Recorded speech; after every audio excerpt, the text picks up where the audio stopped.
వరకు బీసీలందరూ ఏకమైనటువంటి సందర్భం ఇది. గ్రామీణ ప్రాంతం నుంచి పట్టణ ప్రాంతాల వరకు కూడా ఇంకా ఉధృతంగా ముందుకెళ్లవలసినటువంటి అంశం. నేను సర్పంచ్లకు అందరికీ రిక్వెస్ట్ చేసేది ఒకటే, మీ మీ గ్రామాల నుంచి ఎన్నికైనటువంటి సర్పంచులు ఈరోజు మీరే ఆ గ్రామానికి రాజులైతారు. ఏ కార్యక్రమం తీసుకున్నా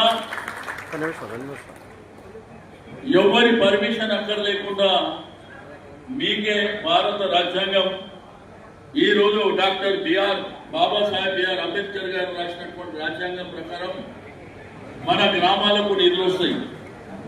అంతేగాని ఎవరితో సహకారం కావాలి, ఎవరితో సపోర్ట్ కావాల్సిన అవసరం మనకు లేదు. మీరు ధైర్యంగా ముందుకెళ్ళాలి. మన గ్రామాలలో మనకున్నటువంటి యాదవులు కావచ్చు, బీసీలు కావచ్చు, ప్రతి ఒక్కరిని మనం ముందుకు తీసుకువెళ్ళవలసినటువంటి అవసరం ఉన్నది.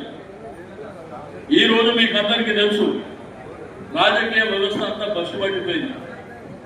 ఈరోజు మీలాంటి యువకులు చైతన్యవంతులు ముందుకు రావాల్సినటువంటి అవసరం